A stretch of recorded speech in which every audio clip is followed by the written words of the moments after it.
His mother clinked her glass, smiling smugly. See? Even an ordinary girl can get a chance at a better life if she waits long enough. Laughter filled the room. My fiancé squeezed my hand. My mom's humor is a little harsh. You'll get used to it. I thought it was just a joke, but months later, in my wedding dress, she looked me in the eye and said, "Ethan made a mistake. But you're still here, aren't you?" They all knew. They all covered for him. But they had no idea what was coming. The first time they humiliated me, I was too shocked to react. It was at Ethan's cousin's wedding, months before my own. A huge, over-the-top event in a private vineyard, the kind of place where even the napkins probably cost more than my rent. I had spent hours getting ready. Ethan always said his family cared about presentation, but the moment we arrived, I knew I had already lost. His mother looked me up and down, barely hiding her smirk. "Oh, honey, I wish you'd told me you didn't have anything appropriate to wear. I would have helped you find something classier." A few of the women stifled laughter behind their champagne glasses. His sister leaned in, pretending to fix my earring. "Next time, just ask me, okay? You don't want to stand out for the wrong reasons." "Ethan?" He just kissed my temple and muttered, "Just ignore them, babe. They don't mean anything by it." I ignored it. I ignored it when they sat me at the far end of the table, away from the family. I ignored it when one of Ethan's aunts asked if I was his assistant. I ignored it when his sister's friend giggled. "Oh my God, she's adorable." Like a little stray kitten Ethan decided to keep. I laughed along with them. What else was I supposed to do? But that night, in Ethan's sleek apartment, I finally snapped. "Why didn't you say anything?" My voice was shaking. He sighed, running a hand through his perfect, tousled hair. "Say what, babe? That my family is kind of elitist? That they're not the nicest people? You already know that." "Yeah, but they humiliated me. They treat me like some desperate charity case you picked up off the street." Ethan shrugged. "They just need time. You're different from what they expected." "What they expected?" My stomach twisted. He hesitated for a second too long. "You know, someone more like them." And just like that, I knew. I would never be enough. Not for them. Maybe not even for him. But I still stayed. I told myself that once I became his wife, things would change. I was wrong. The first time I realized I was nothing to them was at my own engagement party. The ballroom was packed with Ethan's family, his parents' friends, and a few of my own guests who looked painfully out of place. Everything was draped in gold and white, the kind of wealth that didn't have to announce itself, it just was. His mother clinked her glass, smiling at the crowd. "See? Even an ordinary girl can get a chance at a better life if she just waits long enough." Laughter rippled through the room. Ethan just squeezed my hand and whispered, "My mom's humor is a little harsh, you'll get used to it." Back then, I thought it was just a joke. But then there were other moments. Like the time I came over for dinner. Everyone else was eating steak. They served me plain chicken breast. No sides. His mother just smiled and said, "You're such a simple girl, this is healthier for you." Or the time it was his sister's birthday. The gifts? Prada bags, diamond bracelets, a Rolex. I had spent the last of my savings on a designer jewelry box. She unwrapped it, made a confused face, and said, "Oh, this is from a clearance sale, right?" I still felt embarrassed back then. But the worst part? Ethan never stood up for me. When his friend joked that I was a good deal because I wasn't picky and would be grateful for any engagement ring, Ethan just laughed along. When his mom conveniently forgot to invite me to a family dinner, he said, "Don't take it personally, she's just forgetful." And I stayed, because I believed that once I became his wife, things would change. That they would accept me. That they would love me. And then, on my wedding day, I found out the truth. They all knew about his affair. And not just knew. They planned to make me stay silent. The morning of my wedding, I woke up with a strange feeling in my chest. Not excitement. Not nerves. Something darker. Like my body knew something my mind hadn't caught up to yet. I sat in the bridal suite, wrapped in a silk robe, staring at my reflection. My hair was perfect. My makeup flawless. The designer dress hanging in the corner looked like something out of a fairy tale. It was everything I had dreamed of. Then why did I feel like I was walking into a trap? "You look beautiful." I turned to see my best friend, Mia, standing in the doorway. You don't sound happy about it. I tried to joke, but even I could hear the tension in my voice. Mia hesitated. She was never the type to sugarcoat things, but this time, she looked conflicted. Listen, she said carefully. Are you sure about this? About him? Mia. No, seriously. She sat next to me, her expression hard. I've kept my mouth shut for years. I saw the way they treated you terribly, and you kept saying it would get better. But it hasn't. And now you're about to marry into this family, and she exhaled sharply. I need to know that you're sure. I swallowed. Was I? Before I could answer, the door flew open. It was Ethan's sister, Melanie, looking effortlessly perfect in her maid of honor gown. Oh, good, she said, ignoring Mia completely. Mom wants to talk to you before the ceremony. It's important. Mia gave me a look, but I stood up anyway. I'll be right back, I told her. His mother was waiting in one of the private lounges, sipping champagne like it was just another day. Sit, she said, gesturing to the chair across from her. I sat. She studied me for a moment, then sighed, like this was an inconvenience to her. I'm going to be frank with you, she said. You've always been different from the women we expected for Ethan. But you've handled yourself well enough. Gee, thanks, I muttered. She ignored me. Marriage, she continued, isn't just about love. It's about practicality, stability, family image. I frowned. What are you getting at? She took another sip of champagne, then said it. The thing that shattered everything. Ethan made a mistake. It was a lapse in judgment, but it meant nothing. I went still. Excuse me? She sighed, like I was being unreasonable. The girl was a phase, a distraction. But she doesn't matter. What matters is keeping this family's reputation intact. I felt my pulse in my throat. How long? It ended months ago, she said smoothly. Before you even got engaged. A lie. I could tell. I felt sick. And you knew. My voice was barely a whisper. She looked at me like I was a child. Of course I knew. We all did. My stomach flipped. You're telling me every single one of you knew Ethan was being unfaithful to me, and no one thought to say anything? She tilted her head. Why would we? You're still here, aren't you? My breath caught. The casual cruelty of it. The absolute certainty that I would swallow this like I swallowed everything else. That I would smile. Walk down that aisle. Say I do like a good little wife. Something inside me snapped.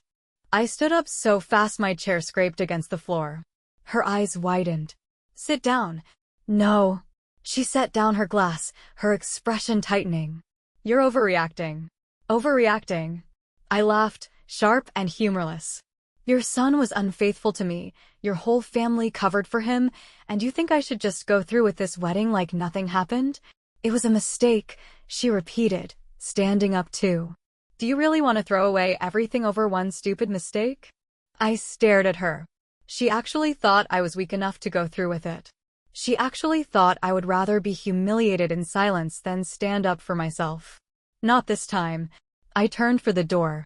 Where are you going? To fix my mistake. Her voice sharpened. You will not humiliate this family. I turned back, smiling sweetly. Oh, don't worry. I picked up the bottle of champagne from the table. The only one getting humiliated today is Ethan. And then I walked out. I stormed back into the bridal suite, heart pounding. Mia stood up immediately. What happened? He was unfaithful to me. My voice came out steady. His whole family knew. Mia's face darkened. That jerk. I grabbed my wedding dress off the hanger. Not to put it on. To rip it apart. Mia grabbed my hands. Wait. I looked at her. If you walk out now, they win, she said. They'll spin this however they want. Make it look like you were unstable, like you got cold feet.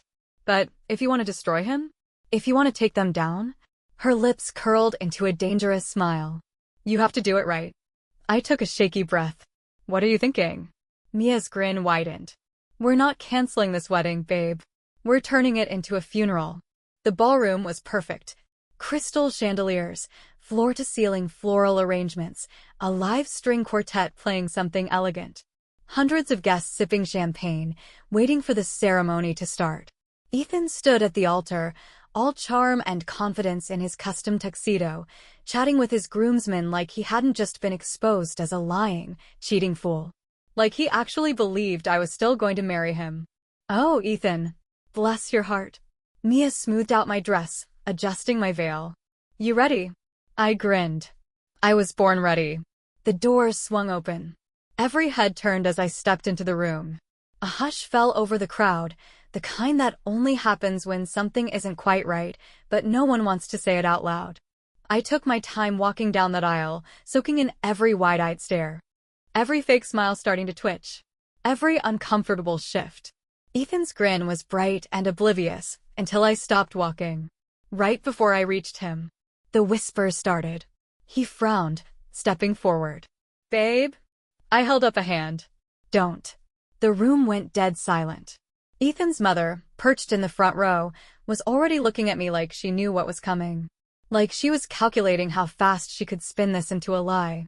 I smiled at her. Then I turned to the guests. "Thank you all for coming," I said, my voice carrying through the ballroom. "Truly, this has been a long time coming, and I know you've all been looking forward to this day almost as much as I have." Ethan laughed nervously. "Babe, what are you doing?" I ignored him. "Marriage is built on trust," I continued, scanning the crowd. "On honesty. On knowing that the person standing beside you will always have your back." Murmurs spread. Ethan shifted beside me, reaching for my hand. "Okay, babe, let's just." I stepped out of reach. Which is why I said sweetly, "I think it's only fair that everyone here knows exactly what kind of man Ethan really is." Gasps. Ethan's face drained of color. "What the heck are you talking about?" I turned to him, still smiling. "You know, love, it's funny. I had this tiny feeling, right? This little voice telling me something was off. And then your mom, bless her heart, decided to confirm it for me." I turned back to the guests. "Ethan has been cheating on me. For months. Maybe even years. And his whole family? They knew. They covered for him. Because, apparently, keeping up appearances is more important than a little thing like loyalty." Dead silence. Then, "Oh my God. Are you serious?" "No freaking way." Ethan's father stood up. "Now, hold on just a minute." I held up my hand again. No. You hold on. You've all had your turn to speak. Now it's mine." Ethan's mother's jaw clenched. "This is childish. Sit down, and we can discuss this like adults." "Oh, I am an adult," I said lightly. "That's why I'm not marrying your son." Ethan grabbed my wrist. "You're making a mistake." I yanked my arm free. "No, Ethan. You did." Over and over again. And then, with all the grace and poise I had faked for years, I picked up a glass of champagne from the nearest table and threw it in his face. The room exploded. People gasping, standing, whispering. Ethan stumbled back, dripping, his face twisted with shock. "Are you crazy?" "Crazy?" I laughed, tossing the empty glass aside. "No. Just finally awake." His mother let out a horrified shriek. His father buried his face in his hands. His sister pulled out her phone, no doubt texting the entire country club. And then, the best part. The doors flew open. And in walked her. The side chick. She was everything I expected. Tall. Model thin. Perfect hair, perfect lips, a dress that probably cost more than my car. The kind of woman his family would have actually approved of. The irony made me want to laugh. "What the heck is she doing here?" Ethan hissed. I smirked. "Oh, didn't you hear? I invited her." Mia beamed from the back of the room, holding up her phone. It was easy, really. A little social media stalking, a quick DM, and boom. She was more than happy to show up. The girl folded her arms, glaring at Ethan. "So this is why you ghosted me?" The guests were loving this. Ethan's mother looked like she was about to faint. "This is ridiculous," Ethan sputtered. "You planned this?" I smiled sweetly. "Of course I did. I couldn't let you get away without a proper send-off." The girl scoffed, tossing her hair over her shoulder. "Wow! You told me you were single." Gasps. Ethan's mouth opened and closed. But she wasn't done. "You said you were trapped in a relationship with some clingy, boring girl who wouldn't let you go." The crowd erupted. Ethan paled. "That's not." I turned to the guests. Well, I suppose that settles it. Then I took off my engagement ring, held it up for everyone to see, and dropped it on the floor. It landed with a tiny, perfect clink. I turned on my heel, lifted my dress, and walked straight out of that ballroom. But not before I heard the beautiful, beautiful sound of Ethan's mother screaming, "Get back here and fix this." I grinned. I had just burned their perfect world to the ground. And I had never felt more alive. The moment I stepped out of that ballroom, a weight I didn't even know I was carrying lifted off my chest. I had spent years shrinking myself to fit into their world, smiling when they mocked me, swallowing my pride when they treated me like an outsider, nodding along, convincing myself that if I just held on a little longer, they would accept me. I was done waiting. And judging by the chaos erupting behind me, they were just starting to realize it. Mia was already outside, holding the car door open. "Get in, queen. We have a victory lap to take." I yanked off my veil, kicked off my heels, and slid into the passenger seat. The second the door shut, I let out a breathless laugh. "Holy heck, did that just happen?" Mia grinned. "Oh, it happened. And you were a freaking legend." As she sped out of the venue, my phone exploded with notifications. Messages, missed calls, voicemails, all from Ethan. "Where the heck are you? Come back right now. We can fix this. You're being dramatic. Don't ruin both our lives over one mistake." I rolled my eyes and blocked his number. A minute later, my phone buzzed again. "Ethan's mom. You need to come back immediately. This is unacceptable. Do you have any idea what you've done to our family's reputation? You're being incredibly selfish. We welcomed you into our world, and this is how you repay us." I laughed. "Mia, guess what? I'm selfish now." She snorted. "About time. You deserve an award." I blocked his mom, too. Another buzz. This time, from Ethan's sister. "Okay, I know you hate us right now, but holy heck, that was iconic. Mom's losing her mind. Ethan is crying. Like actual tears. Dad left to reconsider his will.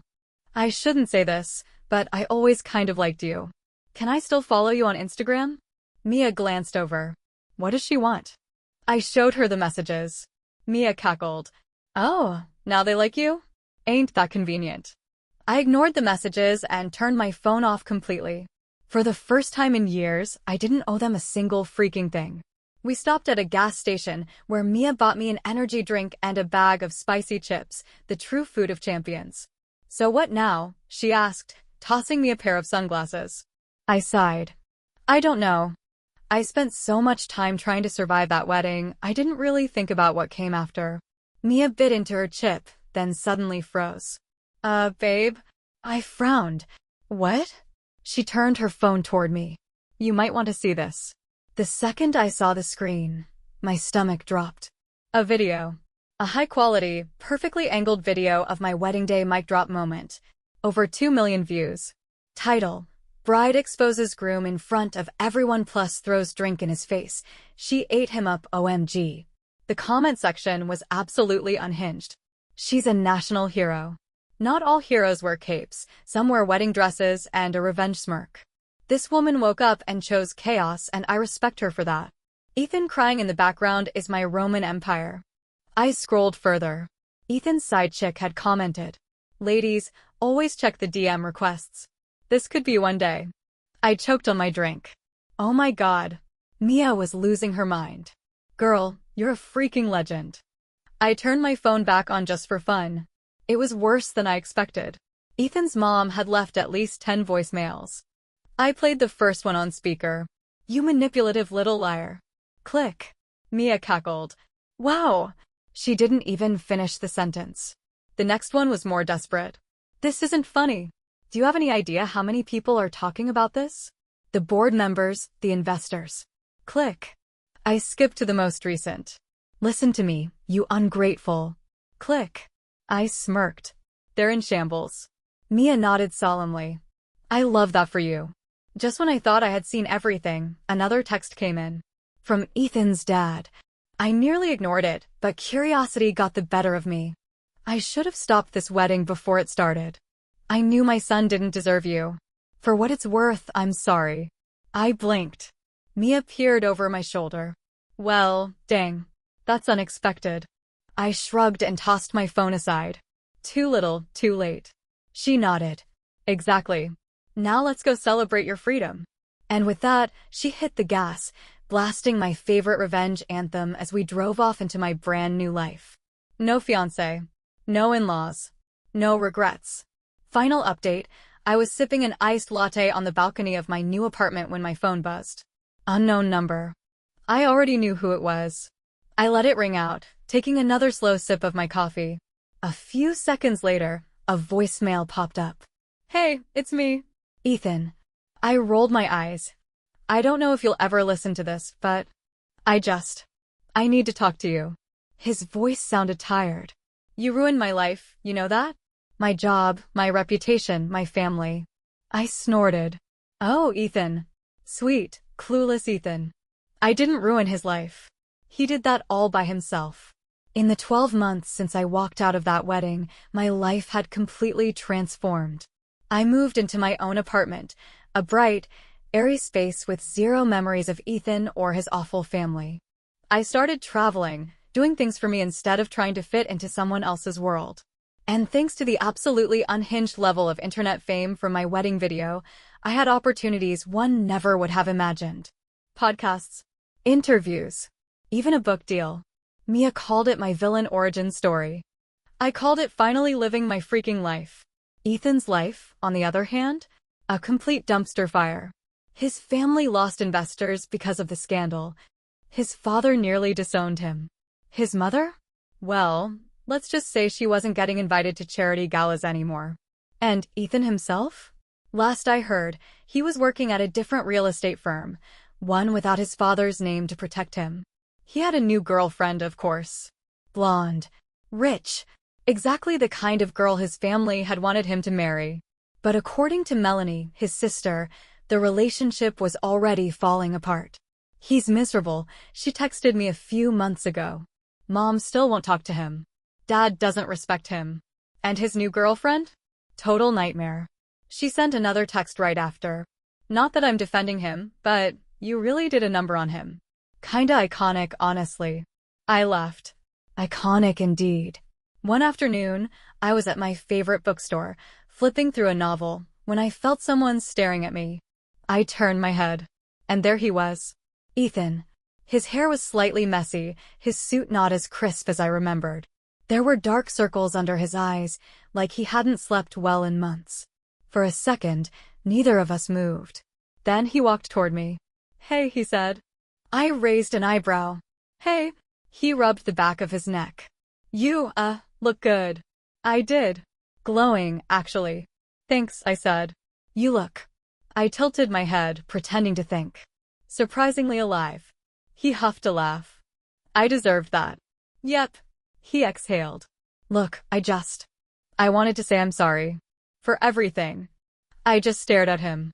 Because now that I was finally happy, he wanted to apologize?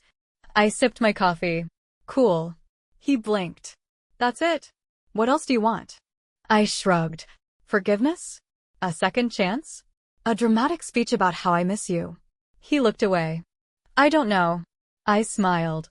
Well, now you do. I turned back to my book. Take care, Ethan. And just like that, I walked away. For real this time. A week later, I was sitting on my balcony again, watching the sunset when Mia called. Okay, hear me out, she said. You should do a TED Talk. I laughed. On what? On how to be a freaking legend. I shook my head, smiling. I didn't need a TED Talk. I didn't need revenge anymore. Because I had something better. A life that was mine. And I was just getting started.